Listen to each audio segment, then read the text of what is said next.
너희는 세상의 소금이니 소금이 만일 그 맛을 잃으면 무엇으로 짜게 하리요? 후에는 아무 쓸데없어 다만 밖에 버려져 사람에게 밟힐 뿐이니라. 너희는 세상의 빛이라. 산 위에 있는 동네가 숨겨지지 못할 것이요, 사람이 등불을 켜서 말 아래에 두지 아니하고 등경 위에 두나니 이러므로 집안 모든 사람에게 빛이 느니라. 이같이 너희 빛이 사람 앞에 비치게 하여 그들로 너희 착한 행실을 보고 하늘에 계신 너희 아버지께 영광을 돌리게 하라. 아멘. 기도하겠습니다. 하나님, 이른 아침 하나님 앞에 나와 예배하며 이제는 하나님의 말씀을 들으려고 합니다. 하나님 말씀에 집중하겠습니다. 우리에게 찾아와 주셔서 우리 심령 속에 필요한 은혜를 채워주시고 말씀을 증거하는 종을 주님께서 사용하여 주셔서 주님의 도구로 온전히 쓰임받게 해 주옵소서. 성령님 운행하시고 역사하여 주옵소서. 예수님 귀하신 이름으로 기도합니다. 아멘. 한번 따라해 보실까요? 하나님을 기쁘시게 하는 교회, 말씀으로 할렐루야. 우리 분들과 인사하시겠습니다. 잘 오셨습니다. 오늘 하나님께서 여러분들에게 큰 은혜 보시길 주님으로 축복합니다.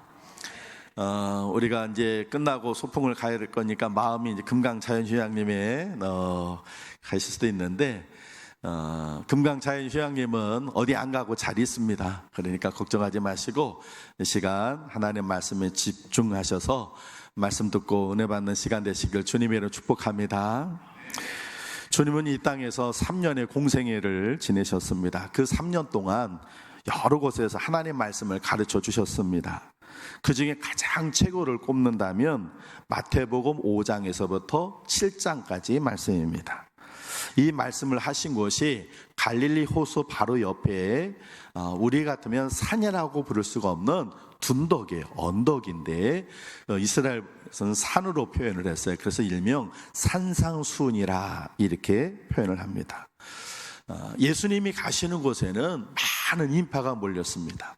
오병이어가 벌어졌던 그곳에도 여자와 어린아이를 제외하고 남자만 몇천 명이 모였어요?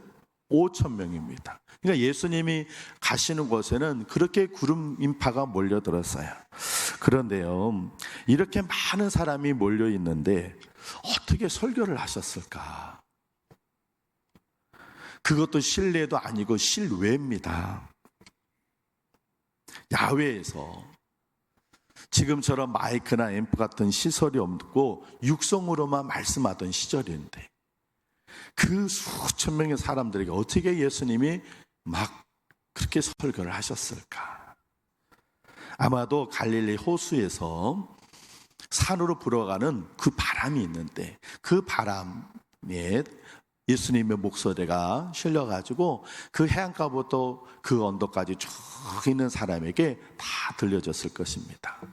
그리고 가장 중요한 것은 그분은 하나님이시기에 소리를 고래고래 소리 질러서 소리를 하지 않으셔도 잔잔하게 말씀을 하셔서도 그 하나님의 능력으로 그분의 그 목소리가 저 산 위에까지 있는 온 수천 명에 모이는 성도들까지 귓가에 들리고 마음속에 들려지게 되었던 것입니다.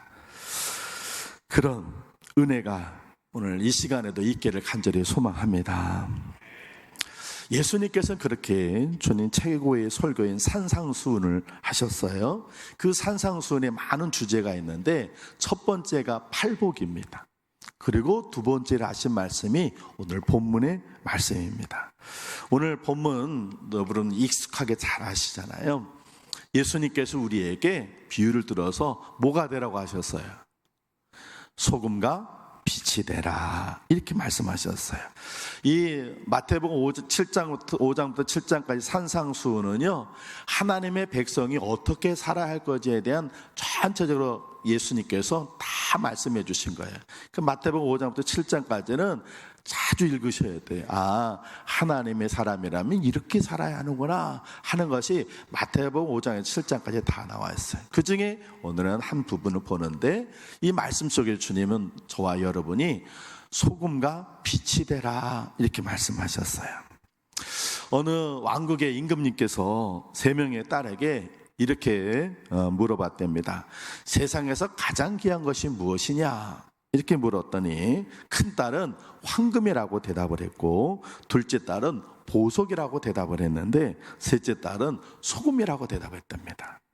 그러니까 임금님이 셋째 딸의 그 말에 의하여서, 아니 소금이 뭘 귀하다고 그러냐? 그렇게 얘기했더니 셋째 딸이 웃으면서, 예 아바마마, 소금이 귀한 것을 곧 알게 될 때가 올 것입니다. 그렇게 얘기를 했어요. 그러고는 이제 저녁 때가 됐습니다. 저녁 때가 될 때 셋째 딸이 주방에 들어가서는 임금님 식사에 일체의 소금이나 간을 넣지 마세요. 그렇게 부탁을 했어요. 그리고는 임금님이 식사를 하게 되는데 도무지 심심해서 먹을 수가 없는 거예요. 화가 난 임금님이 소리를 질렀습니다. 누가 이런 음식을 만들었냐? 역정을 내니까 그때 셋째 딸이 그 임금님에게 이렇게 얘기했답니다. 아바마마, 임금님이 잡수실 음식에 보잘것없는 천한 소금을 어떻게 넣겠습니까? 그래서 소금 대신 금가를 넣습니다. 그렇게 얘기했대요. 그래서야 임금님은 셋째 딸의 그 의도를 알고, 황금이나 보석은 없어도 사는데 소금 없이는 정말 못 사겠구나 그러면서 셋째 딸에게 상을 주었답니다. 여러분, 사람은요 금이나 보석이 없어도 살지만 소금이 없으면 절대로 살 수가 없습니다. 이것이 소금의 가치입니다. 직장에서 월급 타는 사람을 뭐라고 그러냐면 셀러리맨이라고 그래요. 셀러리맨. 이 셀러리라고 하는 이 단어는, 어원은 라틴어에서 소금에서 유래했습니다. 예수님이 살던 시대에는요 로마 정부에서 공무원들에게 소금으로 월급을 주었다고 합니다. 예수님 당시에는 금이나 돈보다 소금이 더 귀하고 비싼 가치가 있었던 것이었습니다.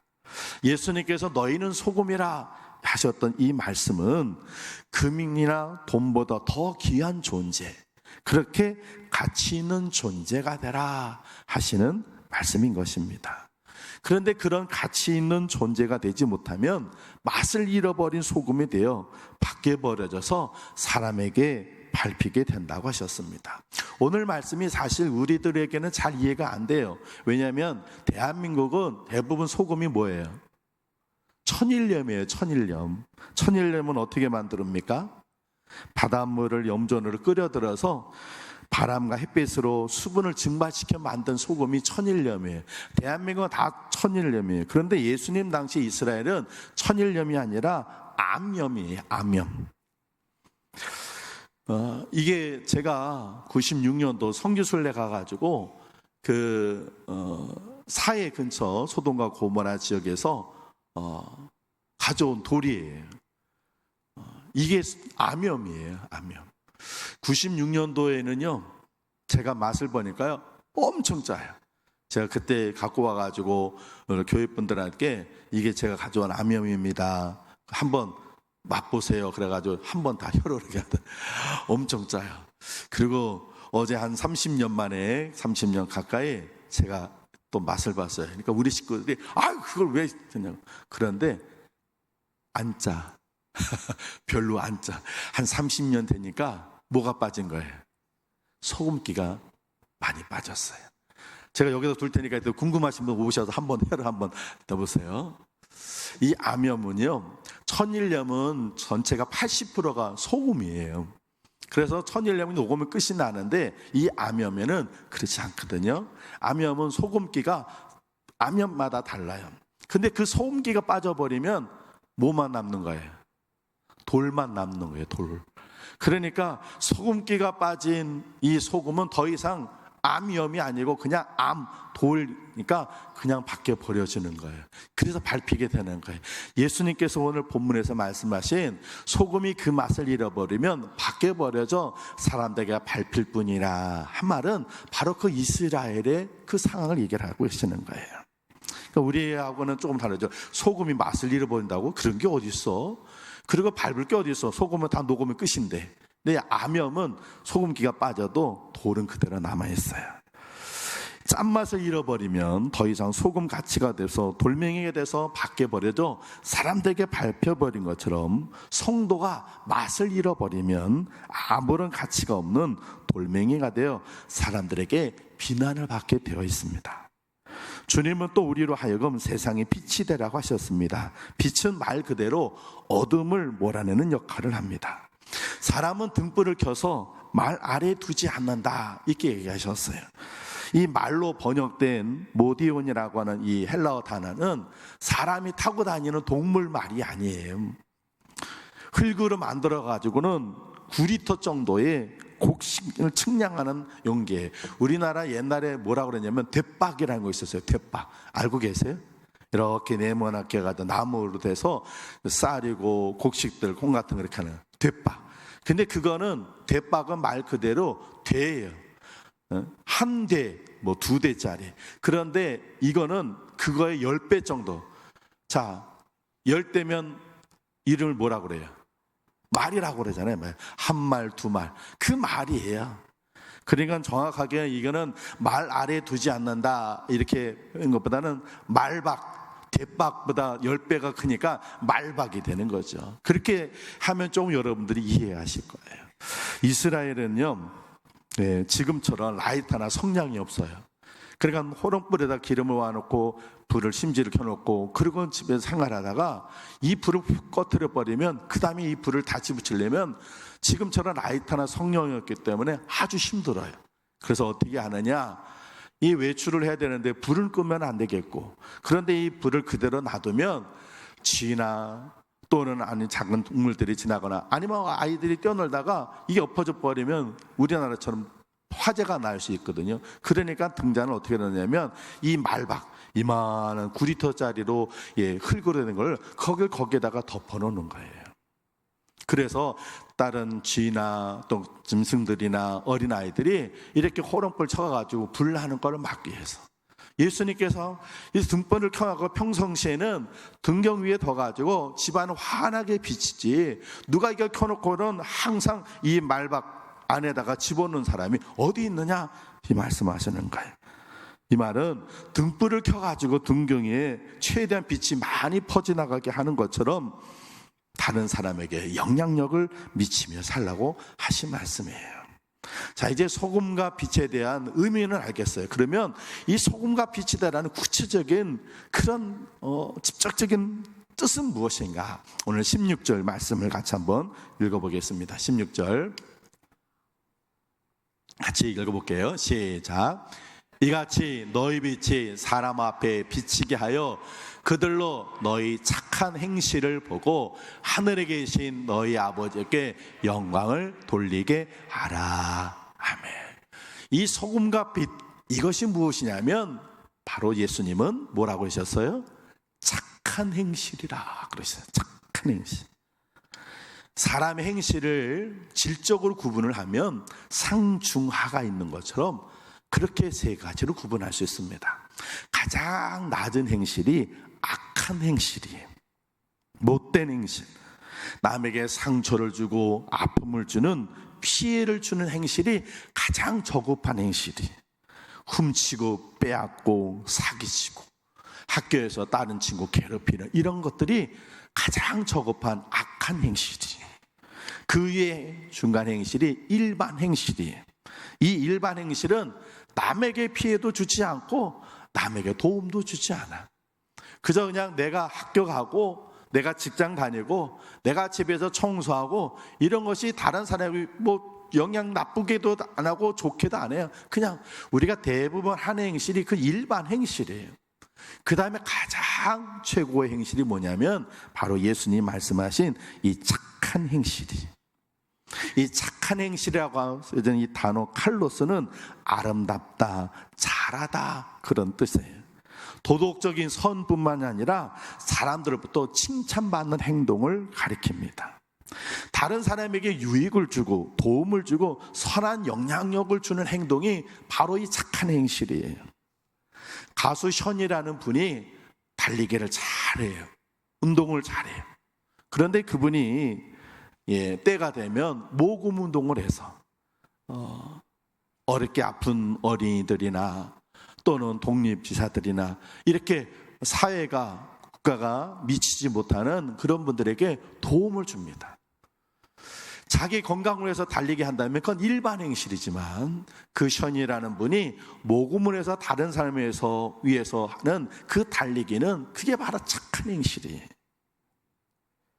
주님께서 소금이 되고 빛이 되라고 하신 건 어떤 모습이나 형태가 아니라 삶의 행동을 말씀하고 계시는 겁니다. 세상의 수많은 사람들이 자신의 이익만을 위해서 살아갈 때 너는 다른 이들을 위해, 다른 사람을 위해 도움이 되는 사람으로 살아라 하시는 말씀인 겁니다. 아까 광고 시간에 말씀드린 것도 우리 청년들이 지금 이번 소풍에도 고생을 합니다. 선발대로 가서 지금 예배 드리고 여러분이 드실 점심 나르고 간식, 경품, 여러분이 편하게 앉을 자리, 또 거기 좋은 자리에 또 다른 사람들 오면 안 되니까 자리 잡으려고 아침부터 수고해요. 그것이 선한 행실이에요. 청년이니까 당연히 하는 것이 아니라 우리 교회 어른들을 위해서 고생하고 수고하는 것, 그것이 선한 행실이에요. 바로 주님께서 원하시는 것, 착한 행실, 그것입니다. 다른 사람에게 유익을 주고 내가 좀 수고하고 고생하고 힘들더라도 내가 다른 사람을 유익하게 해주는 것, 이것이 착한 행실이, 주님께서 그렇게 소금과 빛이 되라는 말씀이 그것입니다. 이따가 우리 청년들을 보시면 칭찬해 주시기 바랍니다. 아유 수고했어요, 고생했지, 그렇게 칭찬하고 격려해 주세요. 아니 청년이면 당연히 하는 거지, 야 나는 너희 때 말이야 이런 것만, 제발 그렇게 말하지 마시고, 나 때는 그러면 청년들 싫어해요. 그냥 아유 우리 청년들 때문에 우리가 하게 됐네, 아유 수고했어요, 고생했어요, 고마워요 하고 얘기해 주세요. 그러면 그걸 통해서 우리 청년들이 또 어르신들을 위해서 고생한 것에 대한 기쁨을 갖고 보람을 갖는다면 여러분의 그 칭찬과 격려가 바로 착한 행실이 되는 것입니다. 할렐루야. 그리고 아까 광고 씨가 말씀드린 것처럼 교인들 대부분 다 가시지만 우리 3, 4남자들 청년들 나와서 또 정리하면 그게 착한 행실이에요. 다른 사람의 유익을 주고 다른 사람에게 기쁨을 주고 다른 사람 도움을 주기 위해서 내가 좀 희생하는 것, 내가 좀 수고하는 것, 내 시간을 좀 내는 것, 내 물질을 내는 것, 내 힘을 좀 쓰는 것, 이것이 바로 소금이고 빛입니다. 소금과 빛은 자기를 희생해야 되면 짜게 할 수 있고 빛을 낼 수 있기 때문에 그래요. 오늘 이 말씀 속에서 우리가 좀 더 말씀을 깊이 상고할 때 유념해야 될 것이 또 한 가지가 있어요. 뭐냐면 이 소금과 빛이라는 단어 앞에는 중요한 전치사가 꼭 하나가 반드시 따라가요. 뭔가요? 뭐예요? 오늘 말씀을 다시 한번 보시자고요. 13절 같이 한번 볼까요? 13절 시작. 너희는 세상의 소금이니. 아멘. 너희는 뭐라고요? 너희는 소금이다 이렇게 하지 않으셨어요. 뭐라고 하셨어요? 너희는 세상의 소금이라. 우리 14절도 같이 한번 읽어볼까요? 14절 시작. 너희는 세상의 빛이라. 아멘. 주님은 너희는 소금이야, 너희는 빛이야 이렇게 말씀하지 않으셨어요. 뭐라고 하셨어요? 세상의 소금이고 세상의 빛이 되라고 하신 거예요. 그런데 사실 그동안 우리는 교회의 소금이 되고 교회의 빛만 됐어요. 교회 안에서 우리는 대부분 다 좋은 사람, 착한 사람, 괜찮은 사람이에요. 다정다감하고 친절하고 잘 웃고 배려 잘하고 협조 잘하는 교회 안에 소금과 빛이었어요. 그런데 그런 우리가 세상에 나가면 소금의 맛은 잃어버리고 빛된 모습은 사라져버렸어요. 그래서 직장에서 누군가 어떤 사람이 교회를 다니는데 그러면 놀래. 알고 보니까 그 직장에서 그 사람이 아주 다른 사람 힘들게 하고 예의도 없고 참 불편하게 해서 가까이 하게 넘으면 당신이었어. 저 사람 그렇게 안 좋게 직장에서 평가를 받는 사람이었는데 알고 보니까 교회 다니는데 놀란단 말이죠. 왜 그래요? 그분도 교회 안에서는 좋은 빛이었어요. 소금이었어요. 교회 안에는 좋은 신자인데 교회 밖에만 나가면 맛을 잃어버려요. 빛을 잃어버려요. 교회 안에서는 다 좋은 분인데 교회 밖에만 나가면, 집에 가면 소금의 맛을 잃어버리고 빛을 잃어버려가지고는 소금과 빛이 되지 못해요. 그래서 자녀들이 그 부모의 위선적인 이중적인 모습에 실망해서는 교회를 떠나버리는 거예요. 엄마 아빠는 교회에서는 참 좋은 빛이고 소금인데 집에 오면은 그 소금의 맛은 잃어버리고 그 빛의 모습은 사라져버린. 이제 우리는 교회당 안에서의 소금과 빛이 아니라 세상의 소금과 빛이 되어야 할 줄로 믿습니다. 불신자들 속에서 착하게 살아서 기독교인의 맛을 내야 합니다. 믿지 않는 사람들과 치열한 삶 속에서 하나님의 자녀로서 선한 빛을 비춰서 하나님께 영광이 되는 삶을 살아내야 할 줄로 믿습니다. 오늘은 우리 대전 선악교회가 세상으로 나가는 날입니다. 단순히 전교인 소풍이 아닙니다. 시간 내서 바람 쐬러 가는 거 아닙니다. 산의 낙엽이 단풍이 얼마나 졌나 구경하러 가는 거 아니에요. 세상의 소금과 빛이 돼서 하나님께 영광 돌리기에 나가는 것입니다. 지난주 목요일에 충청지역 교직자 체육대회가 있었어요. 이제 목회자들과 장로님들이 체육대회를 해요. 충청지역 지방에 하는데 우리 지방이나 다른 축구 경기를 했는데 끝나고 났는데 심판이 막 화를 내는 거예요. 한 선수한테. 왜 욕을 합니까? 예? 욕을 해도 퇴장을 안 시켰으면 고마운 줄 알아야지 왜 욕을 해요? 막 그래요. 아니 경기 끝나면 보통 선수가 심판한테 항의를 하는 건 봤어도 심판이 선수한테 뭐라고 막. 그래서 우리 선수 떴던 목사님께 제가 뭐라 했어요? 목사님 왜 그래요? 그랬더니 그 지방에 장로님 선수인데 경기 시작한 지 얼마 안 됐을 때 심판의 판정에 불만을 갖고는 계속 심판 뒤에서 계속 욕을 했다는 거예요. 그러니까 심판이 참다가 경기 끝났는데도, 경기 끝났으면 그만해야 되는데 경기 끝났는데도 또 욕을 하더니까 심판이 그냥 터져버렸어요. 그래가지고 왜 욕을 합니까? 뭐 심판에서 욕을 하면요, 경기 중에 심판 욕하면 퇴장당해요. 경고 주고 경고 받았는데도 또 계속 욕하면 퇴장하는데 심판이 그러는 거예요. 내가 당신 퇴장 안 시켰으면 고마운 줄 알아야지 경기 끝났는데도 왜 욕을 하냐고 막 심판이 화를 내요. 얼마나 부끄럽고 창피하든지. 그 잘난 축구 경기가 뭐라고. 그게 무슨 국제대회도 아니고 목사 장로들이 모여가지고 그냥 하루 즐겁게 교제하게 해서 하는 그 경기에 심판이 자기 생각했던 것만큼 판정 안 내렸다고 장로님이 심판을 20분 내내 쫓아다니며 뒤에서 욕을 하니 나중에 심판이 끝나고 오히려 심판이 화가 나서 선수한테 항의를 하고. 그 심판이 나중에 교회를 나오겠어요? 크리스찬이 아닌지 모르겠습니다만 만약에 그 사람이 비그리스도인이라면 그 사람은 절대로 교회 안 올 거예요. 왜? 아이고 장로란 사람이 목사들 장로들이 모여가지고 경기하다 저렇게 욕하고 싸운다. 부끄러웠어요. 이래서는 안 돼요. 오늘 우리는 착한 행실을 보여줘야 할 줄로 믿습니다. 오늘 버스를 타시는 분들은 버스를 타면 기사분에게 먼저 인사하세요. 안녕하십니까? 오늘 수고 좀 해주세요. 인사 좀 해주시고 도착하면 내릴 때 뭐라고 인사해야 돼요? 아이고 수고하셨습니다. 고맙습니다. 이건 기본이에요. 매표소 도착해서 청년들 지시를 잘 따라주세요. 그러면 매표소 직원이 야, 이 교인들은 다르구나, 이런 거 모습 보여줘야지. 그냥 먼저 가려고 청년들이 아직 체크도 안 됐는데 그냥 60 이거 그거 보여주고 그냥 막 띠도 안 떨어지는데 막 그런 일, 무질서한 일은 없어야 돼. 끝나고 정리할 때도 완벽하게 정리하고 우리끼리 모였을 때도 지나친 소란과 소음으로 주변 사람들에게 비난을 들어서는 안 될 것입니다. 휴양림 안에서 다닐 때도 다른 사람 만나면 먼저 인사하세요. 안녕하십니까? 좋은 하루 되십시오. 인사하세요. 웃는 얼굴에 침 뱉어요, 못 뱉어요?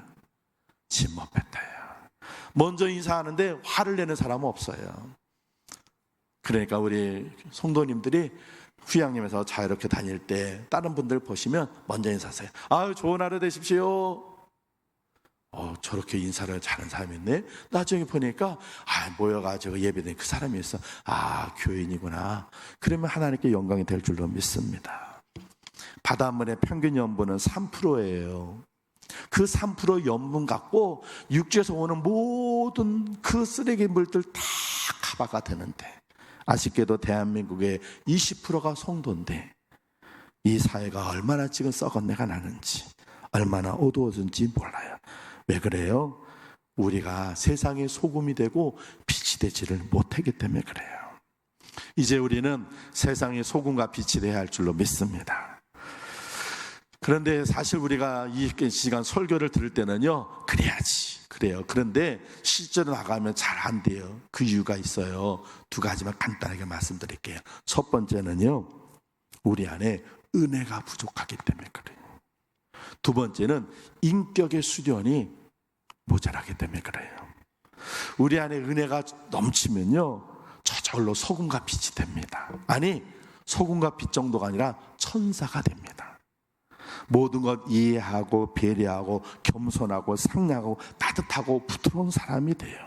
얼굴은 늘 천사처럼 환하게 웃게 되죠. 우리 안에 은혜가 넘치면 그렇게 돼요. 그런데 은혜가 좀 떨어지면 말은 가시가 되고 행동은 고슴도치가 되고 얼굴은 차갑게 굳어져 있어요. 우리 안에 은혜가 떨어지면 돼요. 그래서 우리는 늘 하나님의 은혜를 구해야 돼요. 주여 내게 은혜 베풀어 주세요. 그 은혜가 충만할 때 우리는 세상에 나가 어디서든지 소금과 빛이 돼요. 또 하나는요, 인격적인 훈련이 부족해서 그래요. 소금과 빛은요, 저절로 되는 게 아니에요. 훌륭한 운동선수는요, 끊임없이 훈련을 해야 하듯이 우리가 소금과 빛이 되기 위해서는 우리도 훈련해야 돼요. 스스로를 쳐서 복종시키고 자신을 돌아보는 성찰해야 돼요. 내가 그때 이 말을 했는데 이 말에 다른 사람이 상처 준 건 아니었을까? 내가 그때 행동했는데 다른 사람이 인상 찌푸리는 행동은 아니었을까? 돌아봐야 돼요. 이 훈련해야 돼요. 우리 연세 많으신 어르신들, 내가 이 나이에 그냥 살았는데 그냥 살지 뭐. 제발 그러지 마세요. 그러면 존경받는 어른이 못 돼요. 소금과 빛이 되면, 하나님께 영광이 되는 인물이 되면 존경받는 어르신이 될 줄로 믿습니다. 사랑하는 성도 여러분, 하나님의 은혜를 사모하시길 바랍니다. 그리고 인격의 훈련도 꼭 하십시오. 그러셔서 세상에 소금이 되고 빛이 되셔서 하나님께 영광이 되는 성도가 되시기를 주님의 이름으로 축원을 드립니다. 기도하겠습니다. 하나님 감사합니다. 저희들을, 부족한 저희들을 부르셔서 하나님의 자녀로 만들어주신 것 감사합니다. 이제 우리를 하나님의 자녀로 만드신 주님께서 너희는 세상에 소금이 되고 빛이 되라 하셨으니, 하나님, 저 썩어져가는 세상, 어두워져가는 저 세상에 소금이 되고 빛이 되게 주시옵소서. 착한 행실, 나를 희생해서 다른 사람에게 유익을 주고 기쁨 주고 만족감을 줄 수 있다면 우리가 좀 더 고생하고 수고하고 희생할 줄 아는 그런 주님께서 원하시는 소금과 빛이 되는 우리 되게 주시옵소서. 특별히 오늘은 우리가 이곳에서 예배를 드리고 금강자연휴양림으로 온 교우들이 다 떠납니다.